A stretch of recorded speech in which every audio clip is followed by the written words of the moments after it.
बिस्मिल्लाहिर्रहमानिर्रहीम। अस्सलाम वालेकुम।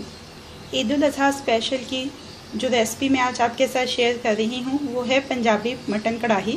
पंजाबी मटन कढ़ाई बनाने के लिए एक पतीली में मटन डाल लेंगे।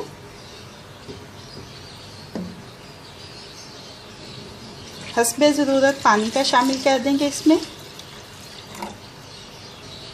1 चाय का चम्मच नमक,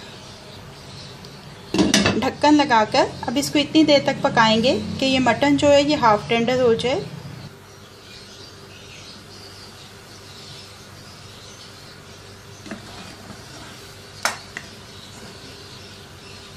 ये देखिए ये तकरीबन आधा गल चुका है। इसके लिए कोई मुकर्रर वक्त नहीं बताया जा सकता, ये गोश्त की क्वालिटी के ऊपर डिपेंड करता है कि इसको गलने में कितना टाइम लगेगा। अब इसमें से गोश्त को और यखनी को अलग कर लेंगे। दरमियानी आंच के ऊपर कढ़ाई रखी है। इसमें 4 खाने के चम्मच तेल डालेंगे, आधा खाने का चम्मच मेथी दाना, 1 चाय का चम्मच साबुत ज़ीरा। मेथी दाना मैंने आधा चाय का चम्मच डाला है, उसको मैंने बाय मिस्टेक खाने का चम्मच कह दिया है। 1 खाने का चम्मच लहसुन अदरक का पेस्ट, 2 से 3 टमाटर,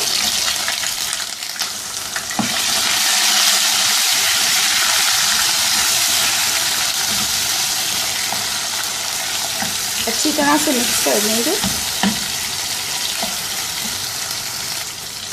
ढक्कन लगाकर इतनी देर तक पकाएंगे कि ये टमाटर गल जाएं।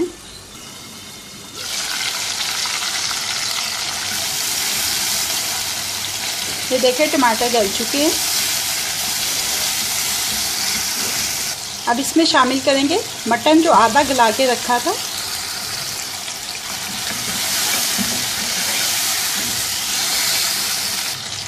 अब इसमें शामिल कर देना है 2 खाने के चम्मच दही के। अच्छी तरह से मिक्स कर देंगे।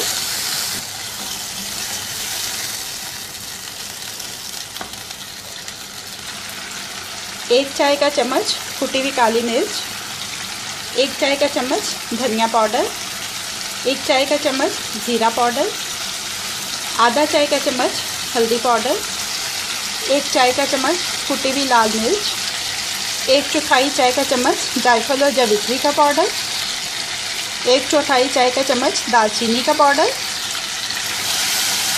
अच्छी तरह से मिक्स कर लेंगे इसको। जो यखनी अलग की थी वो इसमें शामिल कर देंगे। इसको मिक्स कर लेंगे।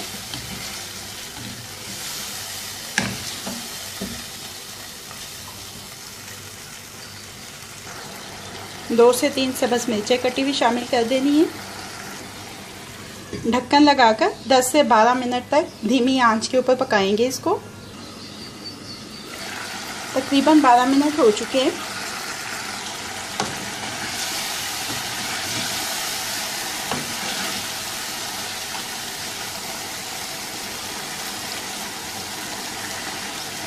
गोश्त मुकम्मल तौर पे गल चुका है।